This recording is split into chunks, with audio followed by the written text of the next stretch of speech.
icciitii milkaa'inaa. Akkam jirtu hordoftoonni YouTube Maadara Malakoot guyyaa har'aa icciitii milkaa'ina ilmaan namaa keessatti murteessoo ta'an 10 isaanii kan waliin ilaallu ta'a.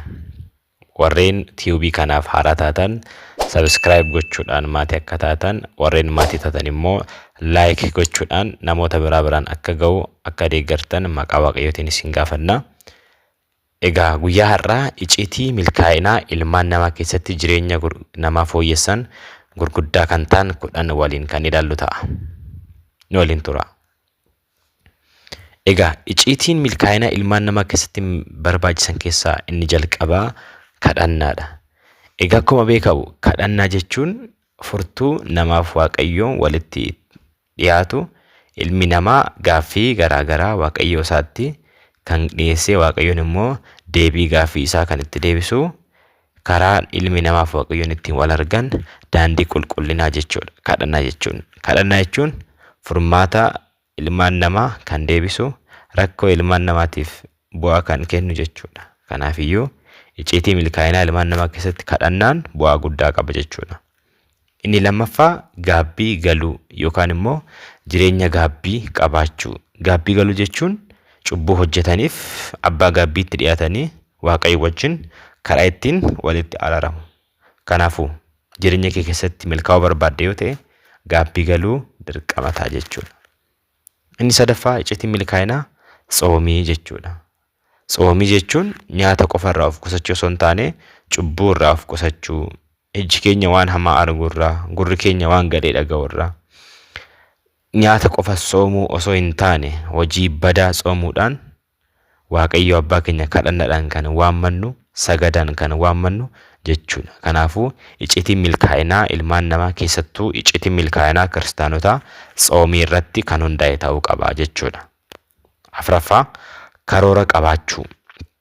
Karoora qabaachuu yoo jennu jireenya ofii keessatti waan gara fuulduraatti hojjetan, waan gara jireenya darbee keessatti wal madaalanii gara fuulduraa akkamiin akka jireenya ofii gaggeessan karoora baasanii Waaqayyoo eeyyama gaafatanii ittiin deemuu jechuudha. Kanaafuu icciitii milkaa'inaa ilmaan namaa keessatti karooraan adeemuu yookaan karoorri qabaachuun bu'aa guddaa qaba jechuudha.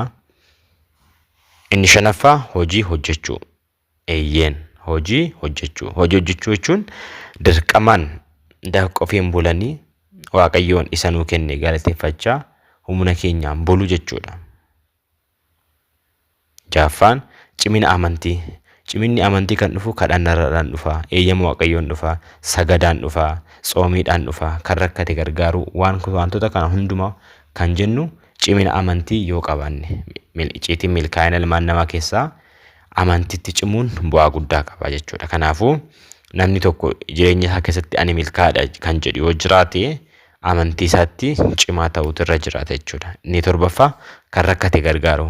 Gooftaan keenya fayyisaan keenya Yesuus Kiristoos yeroo lafarra deddeebi'aa ture akkuma kan rakkatan gargaaree, akkuma kan dhibaman fayyisaa ture, jireenya keenya keessatti milkaa'ina argachuudhaaf kan rakkate gargaaruun bu'aa guddaa qaba jechuudha.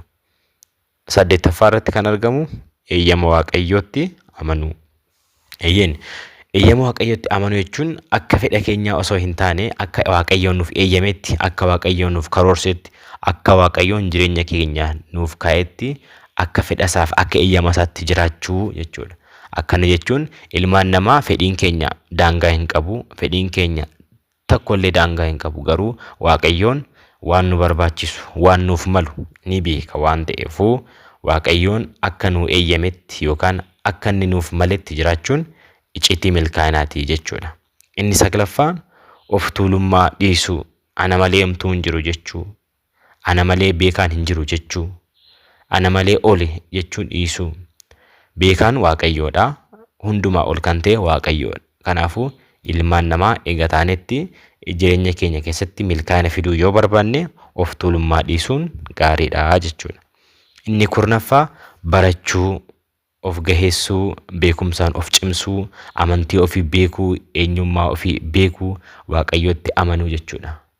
Yeroo baay'ee shakkitoonni kiristaanota mana amantaa keessaa kan baasan barachuu dhabuurraan kan ka'e waan ta'eefuu Waaqayyootti deddeebinee barumsa cimaa arganne amantaa keenyatti cimnee amantaa keenya beeknee deddeebuudhaaf amantaa keenya isuma sana barumsaa fi seera manni amantaa keenya qabdu beekuun barbaachisaadha jechuudha. Kanaafuu icciitii milkaa'inaa qabaachuudhaaf barachuun nu barbaachisa jechuudha.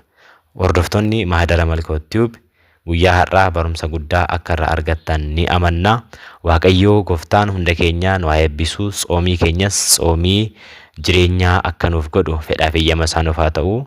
Mahdara Malkoo Tube'n yeroo itti aanutti qophii biraan wal agarraa. Subscribe, like gochuudhaan nu waliin tura. Waaqayyoon hunda keenya nu haa eebbisu.